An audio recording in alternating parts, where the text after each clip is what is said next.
Hello and welcome back to the Entertainment Vortex. Today we are at Brennan Theaters watching Captive State. The trailers were few and far between. They were not giving a lot of marketing budget. You weren't seeing them everywhere. You would see them and then we'd forget all about them for 2-3 months until we'd see one again. I think this is very important to talk about the trailers because they did something cool. The first one they released felt kind of like a propaganda film. The world after alien invasion, it's a better place, everything's great, these are all the reasons why everything's better, and it's great that the aliens are in charge. And it's like, that's interesting, that's a very weird trailer to have. It doesn't really establish much. And then you see the second trailer and it's the same propaganda film with like hackers cutting into the signals, talking about how it's not what it seems to be, and then there's a revolution, and there's an insurgency coming up, and all this other stuff. It was pretty neat the way they advertised this film. That advertising, like I said, even though it wasn't really out there that much, is what intrigued us to see this movie. Even though it really wasn't playing in a lot of places and it wasn't playing on a lot of screens. Jumping into the movie here, there is some really big bad parts of this movie, but some really big good parts. This is the very definition of a mixed result. Let's start with the bad because it's really easy to explain. This movie had some serious pacing issues, and those pacing issues were directly related to some of the choices made in the storytelling.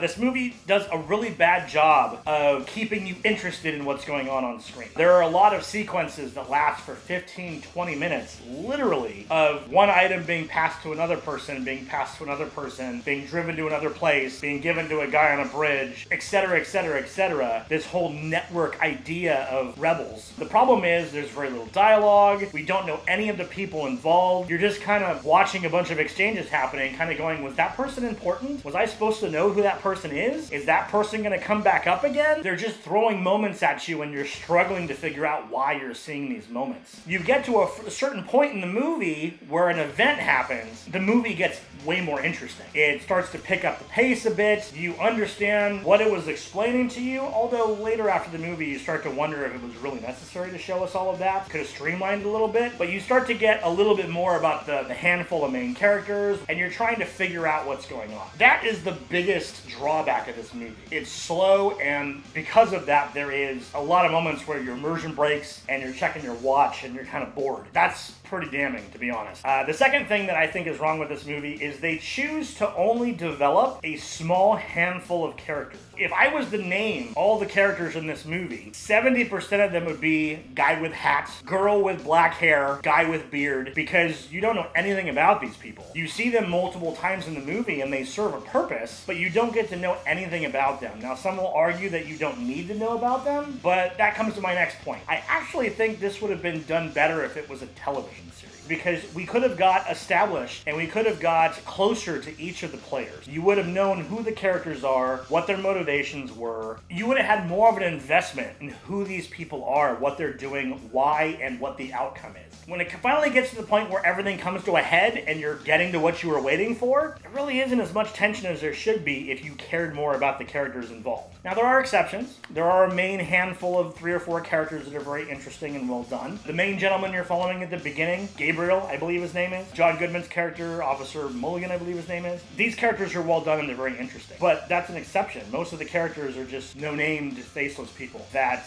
come in and out of the script when is necessary, but don't really let much meaning until later on. But that brings us to the good part of the movie. The aliens are definitely one of them. This movie has a cold open that kind of establishes things in the first, I would say, 5 to 7 minutes of the movie, if even that. When that scene ended, everybody that was in that theater was like, okay, let's do this. I'm ready. That was awesome. As you go further into the movie, each scene you have that involves the aliens is not only done well special effects wise, but it's also done well just creatively. What the aliens are, what they can do, how they look, how people react to them, the way they kind of film them in the shadows a bit. It's really cool. It's very intriguing. The second part of the movie that I thought was really well done was the world building. You have this world that is explained to you in the first, I want to say, 5 minutes of the movie. You know, where the aliens came down, they took over, now they're in control, etc., like you see in the trailer. They explain kind of more of the details of that, and then you see this gritty Chicago. You see the streets that are kind of dirty, and the jobs people are working, and what this resulted in, and the propaganda everywhere. Very, very cool stuff. They did a great job of creating a world, a livable world, with what I assume was a very small budget from what I can tell. The last aspect of the movie that I really enjoyed was the overall story. While I feel they chose some weird ways to portray some of the story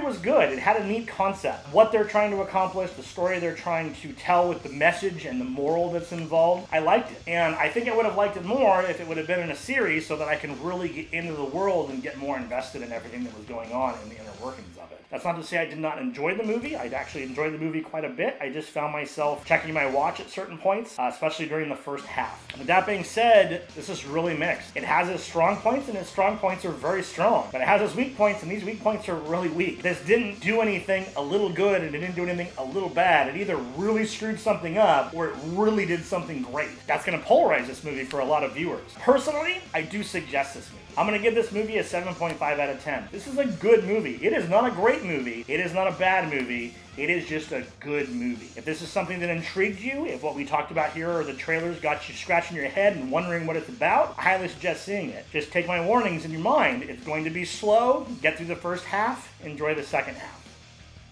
If you haven't already, don't forget to subscribe to this channel. We give you multiple videos every single week.